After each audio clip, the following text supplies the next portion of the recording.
The time's come to play here in my garden of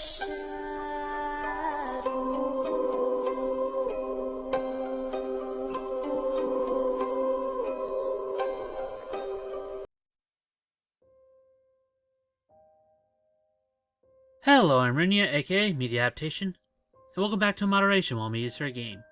Hopefully we'll soon get back to a normal upload schedule. But anyway, it's time once again to talk about the supposedly lost 80s style anime, Go for a Punch, aka Saki Sanobashi. As we touched on last week, the original Discord server got deleted, and it doesn't seem like it can be restored. So it looks like we're going to be keeping with this new one. And we've been given permission to give out the link to it, which will be down in the description below, in case you guys want to check it out. Again, trolls will be kicked, so you've been warned. Over the past week, there was an interesting lead with the National Archives of Japan, which I'm told didn't really pan out. Normally, the archives would primarily focus on theatrical released films, not so much for the TV or if it was part of some series. Well, at least that's my opinion anyway. As for images that we need to identify, we got some great feedback from our last video, and it turns out that 3 of these were from Battle Royale High School, which strangely enough is also scheduled for a video for today. Also, one of our cells got identified as Locke the Superman, a rather obscure one, and probably something that we'll have to go over later on for the show. Also, probably a retrospective for When They Cry, since one of our guys last time didn't know that they had a sequel to it. This picture was thought to be from XL Saga, but it's a different girl with similar features. But it is definitely from that same time period. First I was thinking Estaflones, but part of that design kinda makes me think space. But I digress.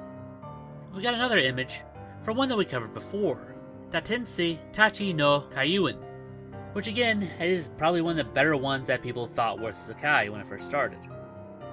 And some of the other cells got recovered, and we'll probably be doing that in a later video. We also got a new one that didn't really pop up in our reverse image search. So again, if you know what this one's from, then feel free to share it in the comments below. And as for the Reddit, it's just a dumpster fire at this point.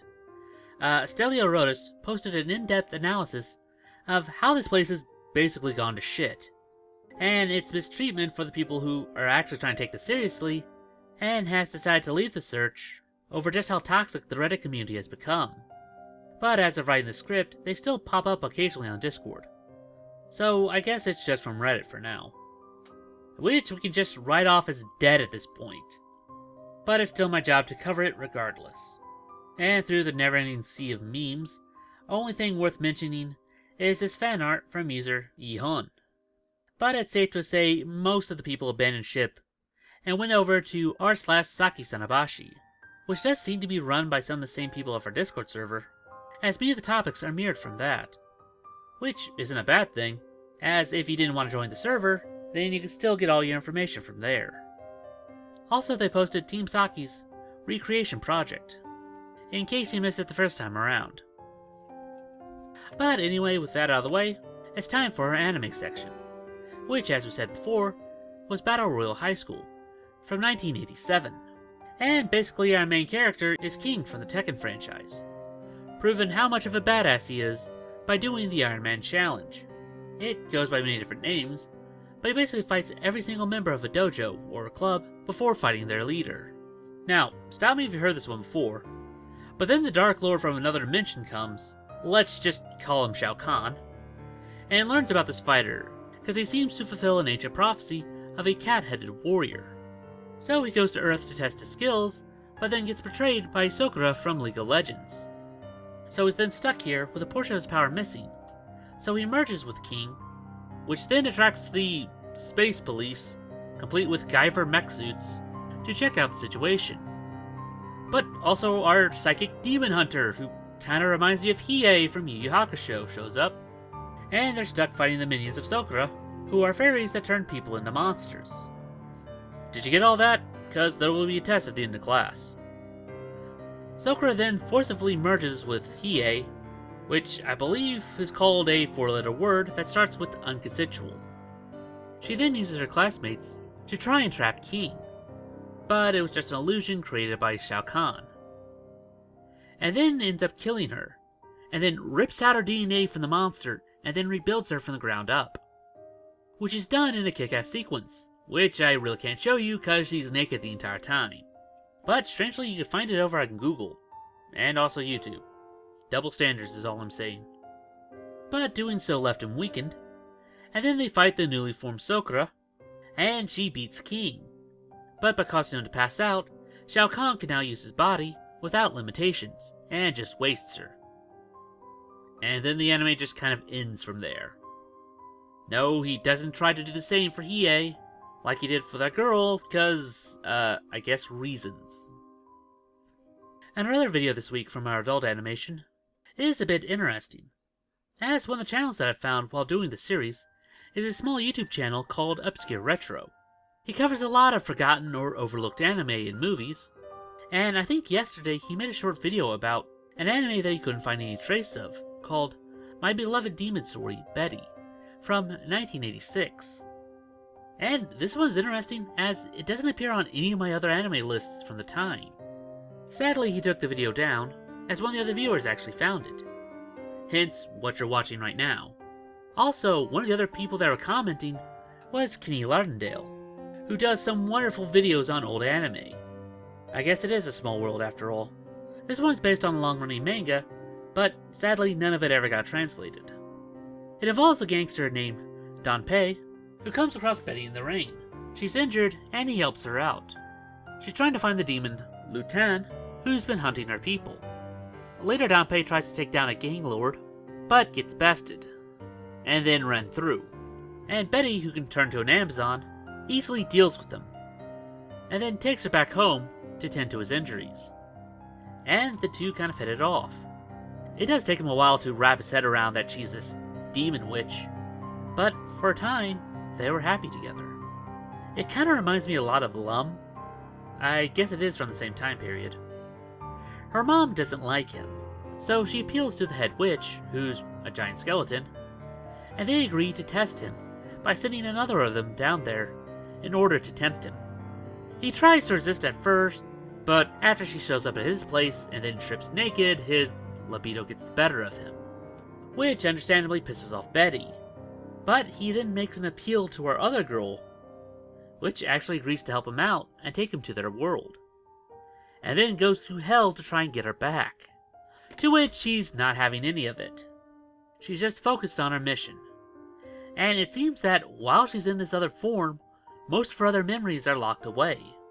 She then gives him the option of going home alone or staying as their prisoner, and he chooses to stay, and generally repents for his lapse of judgment. She eventually finds Lutan, and the pair battle. The two are pretty evenly matched, but he uses an illusion to get the upper hand, and a guy grabs his oversized sword and cuts off his tail, allowing her to finish him off.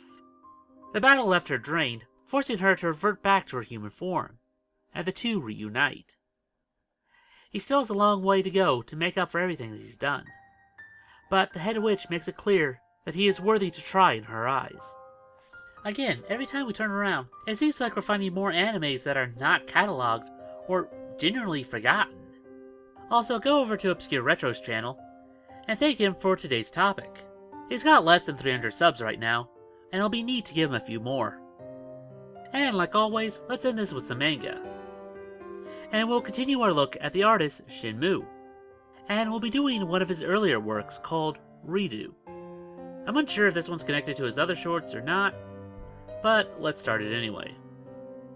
Which we begin with a girl who's badly injured, asking if this is a dream. We then snap back to her waking up in a classroom, talking to her friend, Nochi. The pair decide to walk home together, and the two go over to a clothing store and pass by a girl with an oddly shaped mouth. Yes, it's connected. Oh, sorry. Anyway, we hear her announce that it's coming, and then a girl gets isekai'd by a truck, which, techie's her. She blankly stares as the girl remarks that it wasn't enough, and she's still alive. For the time being. But she's not really talking to herself, but another party. as the lights fade from her eyes. She wishes that her friend would be okay.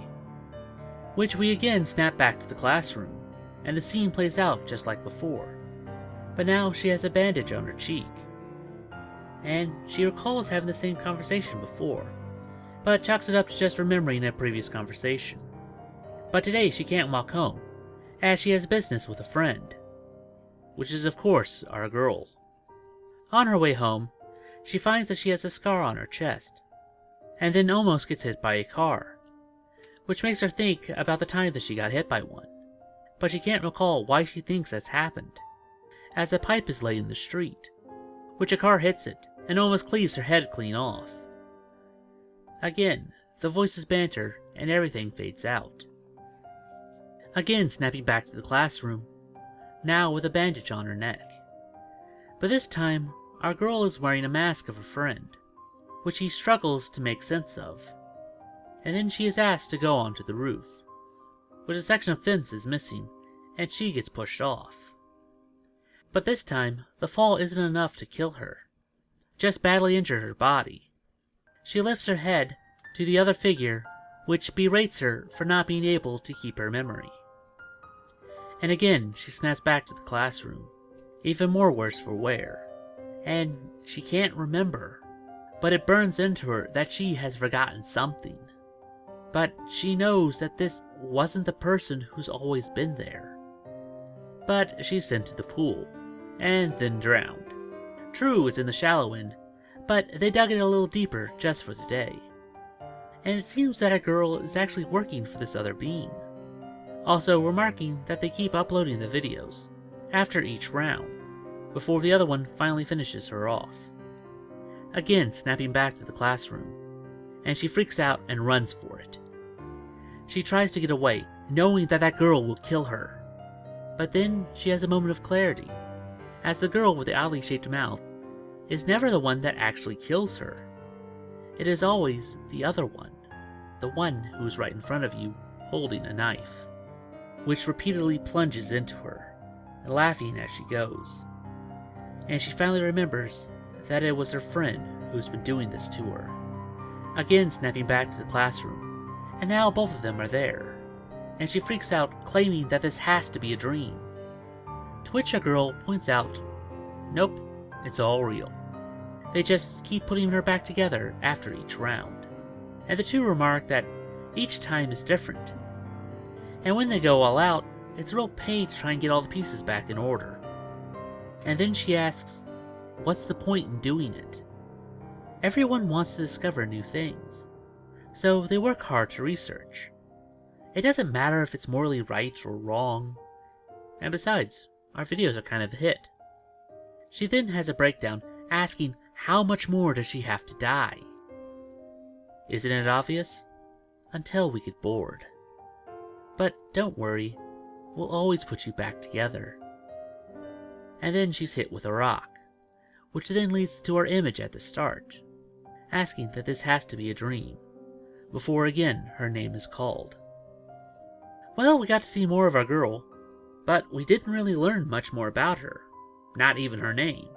Again, I'm unsure of the order of which these stories are supposed to be told in, but it does appear that she changes over time. So if this is her earliest incarnation, then Mind and then a girl who repeats her own life must be the end of the story, where it seems that she slowly learns the value of human life, or at least the sorrow that it has. We should probably go back to our doll story to see if she pops up there as well. But in our next video, we will look at their last work, which does have 10 chapters, so it might get broken down over different videos. But we'll have to see how it goes. And that about does it for this video. If you have any other ideas like seeing made into a video, then please post it down in the comments below, and we'll add it to our next viewer request week. It's now time for the part of the show where we ask you to help us appease the YouTube algorithm by dropping a like, share, or comment. It helps out much more than you'd think. And if you haven't subscribed yet, then it's very much appreciated. And if you'd like to support this channel, then please visit our Patreon. Link will be down in the description below. Even if you can't give a lot, every little bit helps. Oh, we also started up a Let's Play channel. So if you want to see us try out some horror games, then feel free to stop on by. Link will be in the card as well as in the description. and I guess I'll see you in the next one. Anyway, I'm Runya. And I'm Ada. Remind you to take life in moderation. Weep not, poor children, for life is this way, murdering beauty and passion. Hush now, dear children, it must be this way, to weary of life